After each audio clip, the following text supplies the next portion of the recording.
दोस्तों welcome to today's class. आज की क्लास का हमारा टॉपिक है particle nature of radiation. Basically ये चैप्टर का नाम है।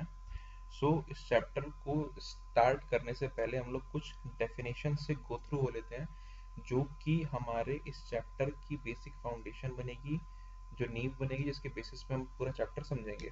पहला है वर्क फंक्शन। ठीक है, व्हाट इज वर्क फंक्शन?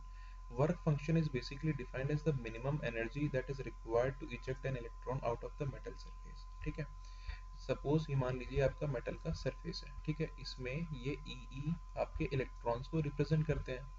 ठीक है, अगर आप किसी इलेक्ट्रॉन को यहाँ से आप बाहर लेके गए, ठीक है, let us assume this electron comes out to be at this place, तो यहाँ पर क्या होगा, कुछ पॉजिटिव चार्ज डेवलप होगा। अब यहाँ पर कुछ पॉजिटिव चार्ज है, यहाँ पर कुछ नेगेटिव चार्ज है, जिसकी वजह से क्या होगा, ये इलेक्ट्रॉन को वापस खींचेगा। आपको इस इलेक्ट्रॉन को कुछ एनर्जी देनी पड़ेगी। ठीक है, some amount of energy to be given to this electron so that वो इस अट्रैक्टिव फोर्स के जाल से बाहर निकल के इस मेटल को छोड़ पाए। ठीक है, वही मिनिमम एनर्जी। ठीक है, कितनी आपको मिनिमम एनर्जी देनी पड़ेगी to eject an electron out of a metal surface. ठीक है, यहाँ पर आप क्या मान सकते हैं, जैसे कि आप ये एक क्रिकेट का स्टेडियम है। ठीक है, यहाँ पर ये आपकी पिच है, आप यहाँ पे बैटिंग कर रहे हैं। ठीक है, कुछ अमाउंट ऑफ एनर्जी आपको देनी पड़ेगी बॉल को बैट से मार के ये बाउंड्री से बाहर ले जाने के लिए। ठीक है, आप अगर छक्का मारेंगे, हो सकता है कि बॉल यहाँ तक पहुंचे, हो सकता है बॉल यहाँ तक पहुंचे, हो सकता है आप बहुत ही अच्छे हो, आप यहाँ तक भी पहुंचा दे, बट किसी भी बाउंड्री का छक्के में कन्वर्ट होने के लिए, ठीक है, सिक्सर में कन्वर्ट होने के लिए आपको कुछ मिनिमम एनर्जी तो देनी पड़ेगी, जिससे ये एटलीस्ट इस बाउंड्री तक उड़ते उड़ते पहुंचे। वो आपकी बॉल के लिए एक वर्क फंक्शन हो जाएगा। ठीक है, यहाँ पर जो मेटल है वो इस क्रिकेट पिच की तरह है। ठीक है, क्रिकेट स्टेडियम की तरह है। This is defined as metal. जो आप बैट से मार के एनर्जी दे रहे हैं, that is defined as the, मतलब जो एनर्जी मिनिमम दे रहे हैं, मतलब कम से कम एनर्जी में, जिससे आपका जो बॉल है वो आपकी बाउंड्री तक पहुंच पा रही है, that is termed as the work function of that ball. अगर हम इसको मेटल के टर्म्स में समझने की कोशिश करें, तो किसी भी मेटल से इलेक्ट्रॉन को इजेक्ट करने के लिए आपको कम से कम कितनी एनर्जी देनी है, that is termed as its work function. I hope आपको ये चीज समझ में आ गई होगी। तो अभी हम लोग आगे बढ़ते हैं।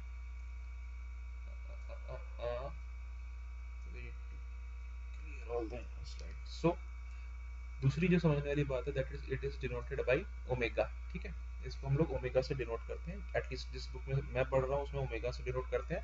हो सकता है जिस बुक से आप पढ़ रहे हो उसमें किसी और चीज से डिनोट करते हो। ठीक है, डिनोट करते हो।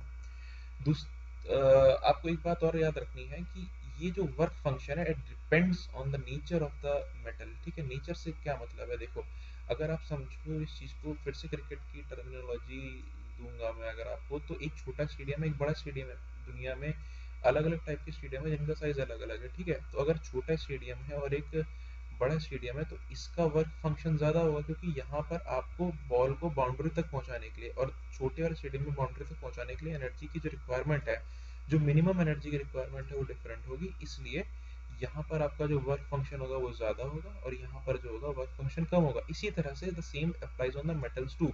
कुछ मेटल होते हैं जहाँ पर आपको एनर्जी ज्यादा देनी पड़ती है, जैसे कि ये बड़े वाला केस है, और कुछ मेटल में एनर्जी आपको कम देनी पड़ती है, जैसे कि आप छोटे वाले स्टेडियम वाले केस से समझ सकते हैं। ये कैसे होता है वो हम बाद में समझेंगे, बट हाँ, वर्क फंक्शन जो होता है, it depends on the nature of the metal. अब हम इसको मेजर किस चीज में करते हैं? This thing is basically measured in terms of electron volt. ठीक है, इलेक्ट्रॉन वोल्ट के टर्म्स में इसको मेजर किया जाता है। अब हमें समझना ये जरूरी है कि what is an electron volt.